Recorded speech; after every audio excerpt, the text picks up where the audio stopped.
Kinwestiyon ngayon ang AI chatbot na DeepSeek na inilunsad ng isang Chinese na kumpanya. Kaugnay yan sa kung patas o tama ba ang mga sagot nito, lalo na sa mga isyong kontrobersyal para sa China tulad ng West Philippine Sea. Nakatutok si Rafi Tima. Nitong mga nakarang araw, usap-usapan ang paglulunsad ng Chinese company na DeepSeek ng kanilang open-source multimodal AI. Dinevelop at gumagana raw ito gamit ang mas konting computer chips sa mas murang halaga kumpara sa mas kilala at malalaking companies tulad ng OpenAI na gumawa ng app na ChatGPT. Pero kasing bilis at kasing galing din daw ito ng mga naunang AI chatbots na dinevelop at ginastosan ng daan-daang milyong dolyar sa Amerika.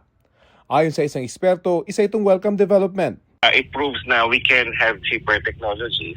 It's also good for the market kasi there's more competition. So hindi lang iilan yung nakakagawa ng ganitong klaseng systems. Pero ngayon, may ilang kumukwestiyon, tama at patas ba ang sagot ng DeepSeek, lalo na pagdating sa mga isyong kontrobersyal para sa China?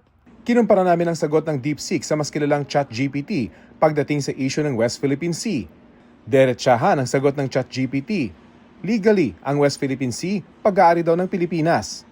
Pero ang DeepSeek sinabing mas malakas ang legal claim ng Pilipinas pero China pa rin daw ang may de facto control dahil sa assertive tactics nito. Sunod naming tinanong kung tutulig sa inya si Chinese President Xi Jinping. Sagot ng DeepSeek, hindi pa raw niya alam paano sasagutin ang tanong. Mas mainam na raw pag-usapan ng math, coding at logic problems.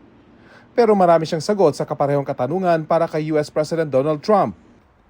Pinuno rin ng ibang eksperto sa ibang bansa ang sagot ng DeepSeek tungkol sa ilang personalidad na kritiko ng China. Sa videong ito, tinanong ang DeepSeek app kung sino si Ai Weiwei. Nung una, nagbigay ito ng mahabang sagot tungkol sa Chinese artist na nakulong dahil sa pagbatiko sa China.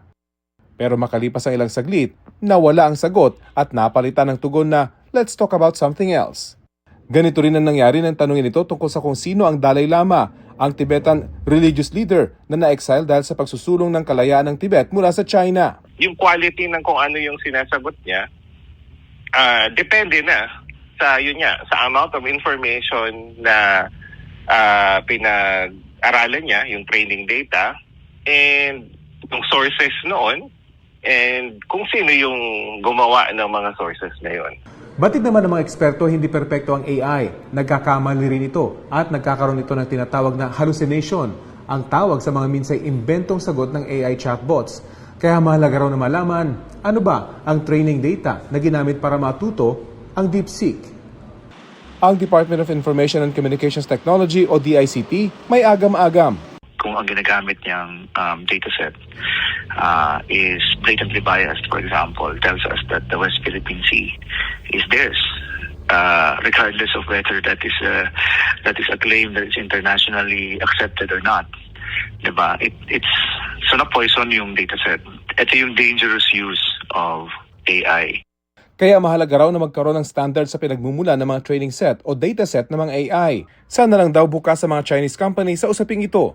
Sa huli, nasa tao pa rin daw na gumagamit ng AI na kasalalay para mapakinabangan ang kagandahan ng teknolohiyang ito. AI is just a tool, Rafi, so it can be used for misinformation, it can also be used for good. Diba?